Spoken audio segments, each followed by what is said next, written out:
আমেরিকাতে 4th of July, আমেরিকাতে 4th of July আজকে, অর্থাৎ আমেরিকার বার্থডে।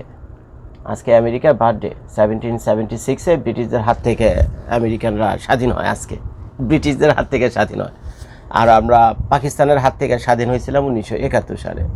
তো যাই হোক, আজকে ভাবছিলাম মনে হয় কোথাও খিচুড়ি টিচুড়ি রান্না টান্না করবে, আছে না? খিচুড়ি তো রান্না টান্না করা উচিত।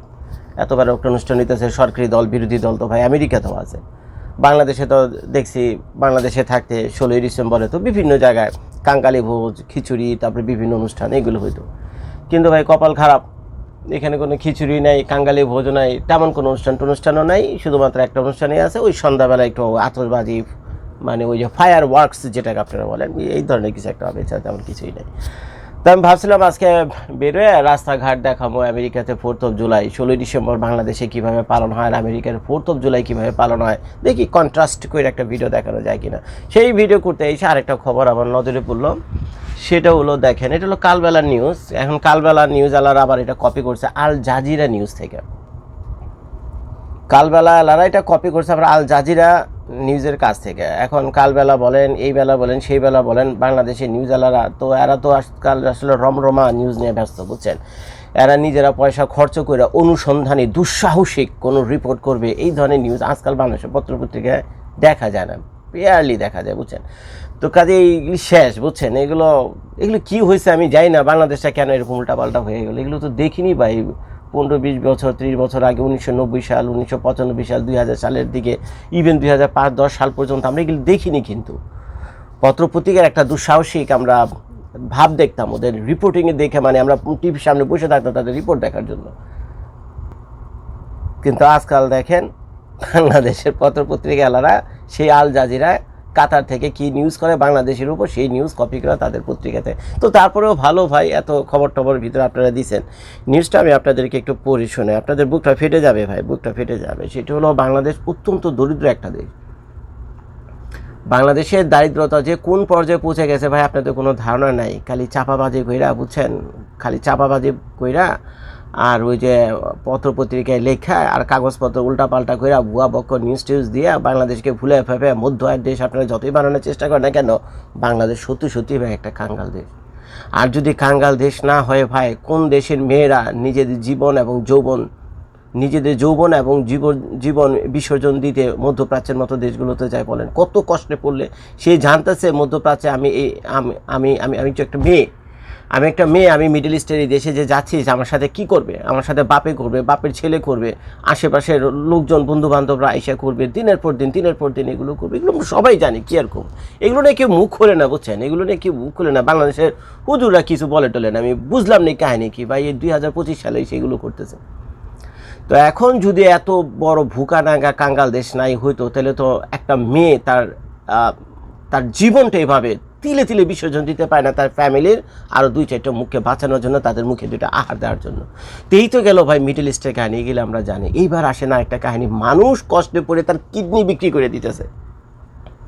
আমার গায়ে লোম দাঁড়ায় গেছে ভাই, নিউজ যখন করতে আইসে আমি, বুঝছেন, আমার গায়ে লোম দাঁড়ায় গেছে যে কী অবস্থা বাংলাদেশে, মানুষ কষ্টে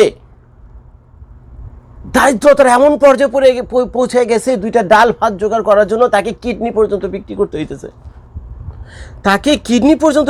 হইতেছে। আমি তো আমার মাথায় ভাই ঢুকে নাই এগুলো কি। এবং সেই নিউজ করা আল জাজিরা।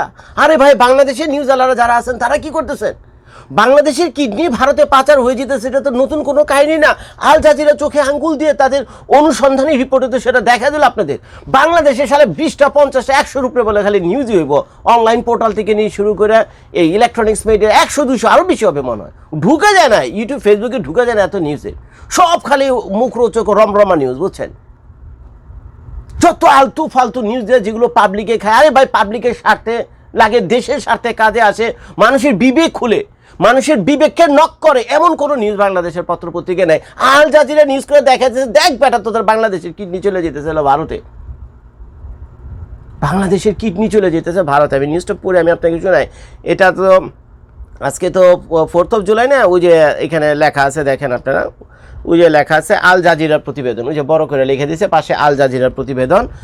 বাংলাদেশ এক কিডনির গ্রাম। দেখেন নিউজে কি লিখছে, জয়পুরহাট জেলার কালাই উপজেলার বাইগুনি গ্রামে নিজের আধা নির্মিত ইটের বাড়ির সামনে বসে আছেন ৪৫ বছর বয়সী সফির উদ্দিন। ৪৫ বছর বয়সী সফির উদ্দিন, আমার বয়সের প্রায় কাছাকাছি। পেটের ডান পাশে হালকা চাপ দিলে এখনও তীব্র ব্যথা অনুভব করেন তিনি। সেই অস্ত্রোপচারের চিহ্ন আজও শরীরে বহন করছেন এই সফির উদ্দিন। পুরো কাহিনী আমি আপনাদেরকে বলতেছি।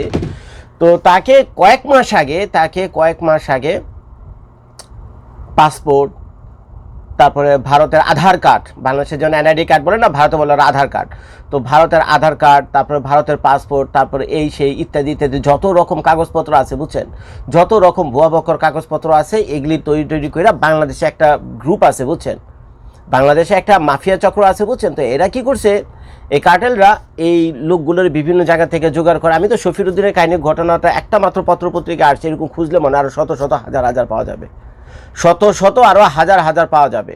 তো তারা কি করছে, এই ধরনের গরিব নিরীহ কাঙ্গাল মানুষদের দুইটা পয়সার লোভ দেখে। এখন কি করবে ভাই, একে তো বাঁচতে হবে রে ভাই, খায়া তো বাঁচতে হবে। ঘরে চাল নাই, ডাল নাই, খাইবেন কি? দুই বেলা তো 2 মুঠ খাবার দরকার, কোত্থেকে খাইব? কত কষ্টে পড়লে মানুষে তার নিজের অঙ্গ বিক্রি করে। এটা তো ফাইজলামি না। কত কষ্ট পড়লে মানুষ তার নিজের শরীরে একটা অঙ্গ বিক্রি করে, কিডনি বিক্রি করে। আপনি কল্পনা করেন ভাই, আপনার জীবনে যদি এরকম ঘটনা ঘটতো, 2 দিন 3 দিন ধরে আপনার বউ বাচ্চা কাচ্চারা না খেয়ে রয়েছে, ভাই আপনি কি করতেন না বলেন? কি করতে পারেন? কি করতেন না?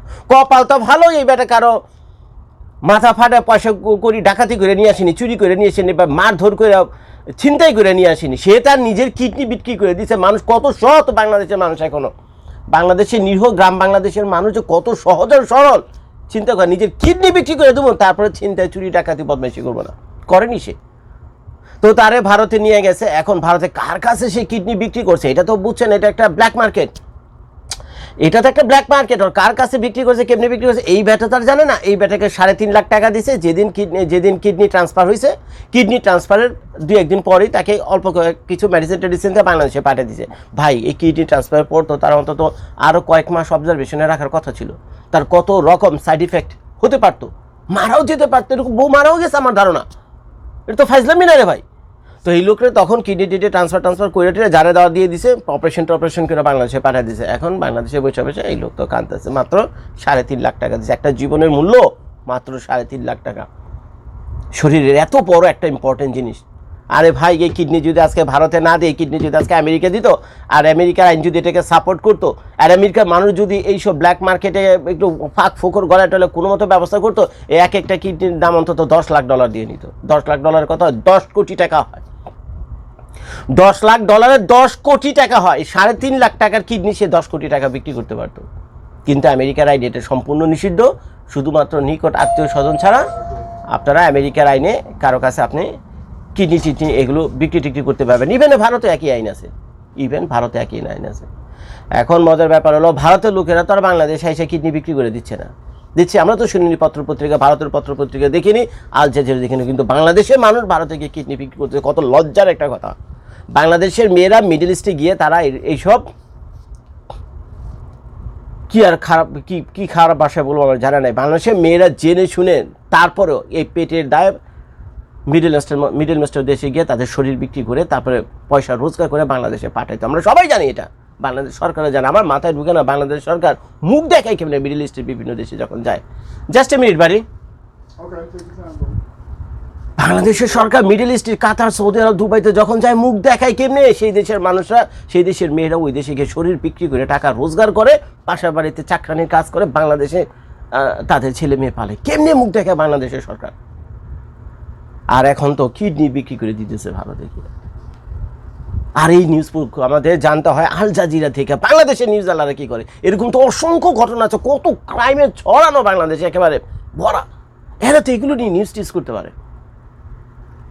ক্রাইম করাপশন এগুলো নিয়েছে, কী সব ভুয়া বক্কর। খুলেন না বাংলাদেশের নিউজ পেপারগুলো, আজকে খুলেন না, যত মুখরোচক কিছু নিউজ টিউজ দিয়া টিয়া, কার কত সাপোর্টার আছে, কার কত ফলোয়ার আছে, কার কত সাবস্ক্রাইব আছে, কার কত ভিউজ আছে, কে কত পয়সা কামাইলো এবং কোনটা দিয়ে সহজে পয়সা কামানো যায়। ধরো তাদের কি ঠেকা পড়ছে, বাংলাদেশের কিডনি ভারতে, বাংলাদেশের সব কিডনি ভারতে চলে যেতেছে, এই কাহিনীতে তাদের কোনো ইন্টারেস্ট নেই। ধর কিডনি বলে গেছে, বাদ চালাতে কিডনির গোষ্ঠী গেলে। ওই হির আলম বিষ খেয়ে মরার চেষ্টা করছে, এইটা হলো ভাইরাল নিউজ, এইটারে চালাও। হিরো আলম বিষ খেয়ে মরতেছে, এইটারে চালো।